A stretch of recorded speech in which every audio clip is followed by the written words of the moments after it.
നമസ്കാരം. മലയാളി വാർത്ത ഇൻസൈഡിലേക്ക് സ്വാഗതം. നമ്മുടെ ഇറാൻ അമേരിക്ക യുദ്ധമൊന്നും ഒരു യുദ്ധമേ അല്ല.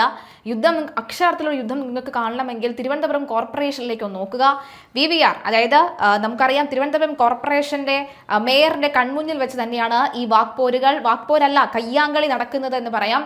സാരി വലിച്ചൂരുന്നു, ചെവിക്കുറ്റിക്കടിക്കുന്നു, തെറി വിളിക്കുന്നു, ഉന്തും തള്ളുമാകുന്നു, വലിച്ചു കീറുന്നു, പിച്ചിമാങ്ങുന്നു, അങ്ങനെ സംഭവ ബഹുലമായി തിരുവനന്തപുരം കോർപ്പറേഷനിൽ ഇങ്ങനെ സംഭവ വികാസങ്ങൾ അരങ്ങേറിക്കൊണ്ടിരിക്കുകയാണ്.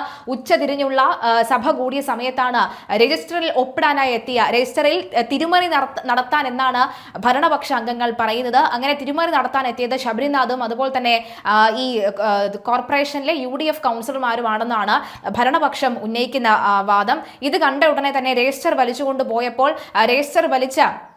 വലിച്ചുകൊണ്ടുപോയ സ്റ്റാൻഡിംഗ് കമ്മിറ്റി മെമ്പറിന്റെ ഷർട്ട് വലിച്ചു കീറുന്ന ശബരിനാഥിന്റെ ദൃശ്യങ്ങൾ വന്നു. പിന്നാലെ തന്നെ ഉന്തും തള്ളുമായ സമയത്ത് ഈ ശബരിനാഥിനെ കൈവീശുന്ന ദൃശ്യങ്ങളും ഇപ്പോൾ പുറത്തു വരുന്നുണ്ട്.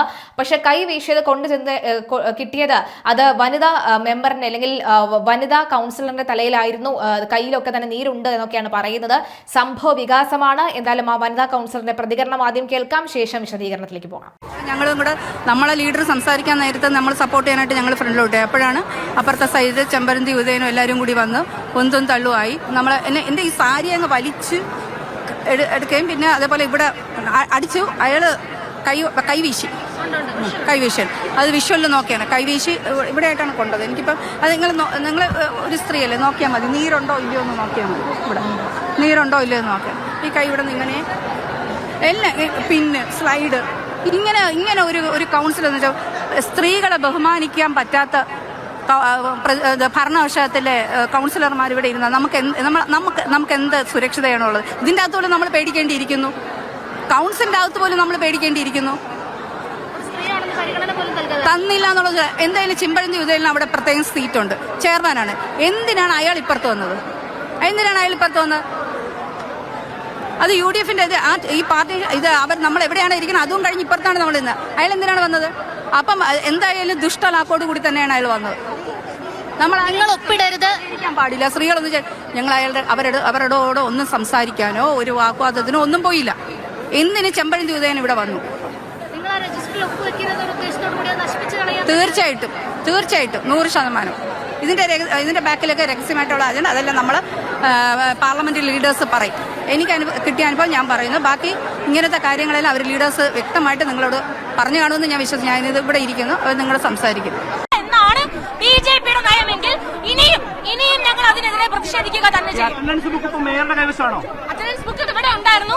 BJP കൗൺസിലർമാർ സ്റ്റാൻഡിംഗ് കമ്മിറ്റി ചെയർമാൻ വന്ന് ഞങ്ങളെ ഉപദ്രവിച്ചുകൊണ്ട് ബലാത്കാരമായി ഞങ്ങളുടെ കയ്യിൽ നിന്ന് പിടിച്ചു വാങ്ങിച്ചുകൊണ്ട് പോയി. ഞങ്ങളെ കൗൺസിൽ കൂടി കഴിഞ്ഞാൽ അതിൽ ആ അറ്റൻഡൻസ് ബുക്കിൽ കൗൺസിലർമാർ ഒപ്പിടുന്നതിൽ എന്താണ് തെറ്റ് എന്നുള്ളത് BJPയുടെ മേയർ ശ്രീ VV രാജേഷ് ഇവിടെ വ്യക്തമാക്കണം. അത് വ്യക്തമാക്കിയതിനു ശേഷം ഇനി ബാക്കിയുള്ള കാര്യങ്ങൾ ഒരാൾ പോലും അതിൽ ഒപ്പിട്ടിട്ടില്ല. ഒരാൾ പോലും ഒപ്പിടാത്ത തരത്തിൽ വളരെ നിഗൂഢമായി അവർ തീരുമാനിച്ച് ചർച്ച ചെയ്ത് വന്നതാണ്. വന്നിരുന്ന ഉടനെ കൗൺസിൽ കൂടി 400ഓളം വിഷയങ്ങളുള്ളപ്പോൾ ആ അജണ്ട ചർച്ച ചെയ്യാതെ പാസാക്കി ഞങ്ങളെ ഒപ്പിടാൻ സമ്മതിച്ചിട്ടില്ല. നഗരസഭയുടെ ഒരു സ്റ്റാൻഡിംഗ് കമ്മിറ്റി ചെയർമാന് അധികാരപ്പെട്ട കാര്യം മാത്രമേ അദ്ദേഹം ചെയ്തിട്ടുള്ളൂ. ഈ ഹാജർ ബുക്ക് അവർ തിരുത്തില്ല എന്ന് എന്താണ് ഉറപ്പ്? ഹാജർ ബുക്ക് തട്ടിയെടുത്തുകൊണ്ട് കൈകാര്യം ചെയ്യാൻ ഏത് കൌൺസിലർക്കാണ് അധികാരമുള്ളത്? അവരുടെ മുന്നിൽ ആകെ അതിന് ഹാജരായെന്നുള്ള ഒപ്പിടാൻ മാത്രമേ അധികാരമുള്ളൂ. ആ ഹാജർ ബുക്ക് തിരുത്താനാണ് അവർ ശ്രമിച്ചത്. അതിലെ പേജുകൾ വലിച്ചു കീറാൻ ശ്രമിച്ചിട്ടുണ്ട്. അങ്ങനെയുള്ളത് കണ്ടുകൊണ്ട് നിൽക്കാൻ ഒരു ചെയർപേഴ്സണ് സാധ്യമല്ല.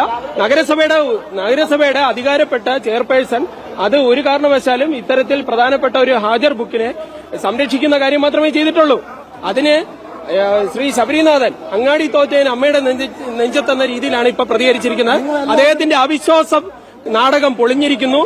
അനിയൻ ബാവയും ചേട്ടൻ ബാവയും ഒന്നിച്ച് നടത്തിയിരിക്കുന്ന ഈ നാടകം ഇന്ന് ഇവിടുത്തെ ജനാധിപത്യ വിശ്വാസികളെ മാധ്യമ സുഹൃത്തുക്കൾ എത്തിച്ചിട്ടുണ്ട്. എന്തായാലും തുടർന്ന് ഇദ്ദേഹത്തിന്റെ ഈ ശബരിനാഥ് ചില വനിതാ കൌൺസിലർമാരെ മാത്രം മുന്നിൽ നിർത്തി കളിക്കുന്ന ഈ നാണംകെട്ട പരിപാടിക്കെതിരെ BJPയുടെ ശക്തമായ പ്രതിഷേധം ഉണ്ടാവും, സമരങ്ങളും ഉണ്ടാവും. BJP കൗൺസിലർ ആർ സുഗതന്റെ രാജി ആവശ്യപ്പെട്ടാണ് കോർപ്പറേഷനിൽ പ്രതിപക്ഷ പ്രതിഷേധം നടക്കുന്നത്. കഴിഞ്ഞ ദിവസം നടന്ന പ്രതിഷേധത്തിനിടെ പരിക്കേറ്റ LDF കൗൺസിലർമാരും കൗൺസിലിൽ എത്തിയിട്ടുണ്ട്. കോർപ്പറേഷൻ പരിസരത്ത് വൻ പോലീസ് സന്നാഹത്തെ വിന്യസിച്ച് പ്ലക്കാർഡുകൾ ഉയർത്തി മുദ്രാവാക്യം വിളികളുമായി പ്രതിപക്ഷ കൗൺസിലർമാർ രംഗത്ത്. കൗൺസിലർമാർ തമ്മിൽ ഉന്തും തള്ളും നടക്കുകയാണ്. തങ്ങൾ ആവശ്യപ്പെടുന്ന വിഷയം കൗൺസിലർ ചർച്ച ചെയ്യണമെന്ന് LDF പാർലമെന്ററി നേതാവ് SP ദീപക് ആവശ്യപ്പെട്ടു. അറ്റൻഡൻസ് ബുക്കിൽ ഒപ്പിടുന്നതുമായി ബന്ധപ്പെട്ടാണ് പ്രശ്നങ്ങൾ തുടങ്ങിയതെന്നാണ് വിവരം. BJP കൗൺസിലർ ആർ സുഗതന് ഒപ്പിടുന്നതിനു വേണ്ടി രജിസ്റ്റർ മാറ്റിവെച്ചു എന്ന് പറഞ്ഞു തുടങ്ങിയ വാക്കേറ്റം കയ്യാങ്കളിയിലേക്ക് നീങ്ങുകയായിരുന്നു. എന്തായാലും ആ കയ്യാങ്കളിയാണ് ഇപ്പോൾ സംഭവ ബഹുലമായി മാറിയിരിക്കുന്നത്. ഇപ്പോഴും ആ അടി നടന്നുകൊണ്ടിരിക്കുകയാണ്. നമുക്കറിയാം, മുൻ മേയറായിട്ടുള്ള ആര്യ രാജേന്ദ്രൻ ഉണ്ടായിരുന്ന സമയത്തും പ്രതിപക്ഷ ബഹളം അതിരൂക്ഷമായിരുന്നു എന്ന് നമുക്കറിയാം. പക്ഷേ ഇപ്പോൾ ഇവിടെ ഈ കോൺഗ്രസും BJPയും തമ്മിലുള്ള ശക്തമായ പ്രതിഷേധങ്ങളാണ് കയ്യാങ്കളിയിലേക്ക് പോകുന്നത്. അതായത് ജനപ്രതിനിധി ആണ് എന്നുള്ള ആ ഒരു മാന്യത പോലും ആരുമില്ല ഇരുകൂട്ടർക്കും.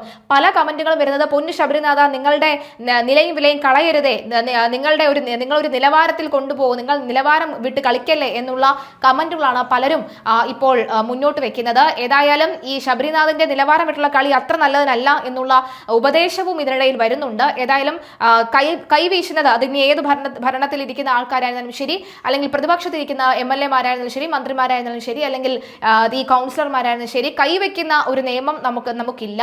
മറ്റുള്ള മനുഷ്യന്റെ മുന്നിലേക്ക് കൈവയ്ക്കുന്ന നിയമമില്ല. അതുപോലെ തന്നെ വലിച്ചു കീറുന്നതും പിച്ചു കീറുന്നതും തെറി വിളിക്കുന്നതും ഒന്നും തന്നെ നല്ല കാര്യമല്ല എന്ന് വ്യക്തമാകുന്നു. ഇത് ജനം കണ്ടുകൊണ്ടിരിക്കുകയാണ്. നമുക്കറിയാം, മുൻപ് കേരള നിയമസഭയ്ക്കകത്ത് ഇത്തരം ഒരു കയ്യാങ്കളി നടന്നതും അതിലേറെ നാണം കെട്ടതും ഒക്കെ നമ്മൾ അറിയാം.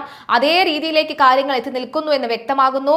നിയമസഭയിൽ ജയിക്കുമ്പോൾ ഇവിടെ കോർപ്പറേഷൻ സഭയിൽ കോൺഗ്രസ് തോറ്റ് തുന്നം പാടരുത് എന്നത് ശബരിനാഥിന്റെ തലയിൽ ഇരിക്കുമെന്ന കാര്യത്തിൽ യാതൊരുവിധ സംശയവുമില്ല.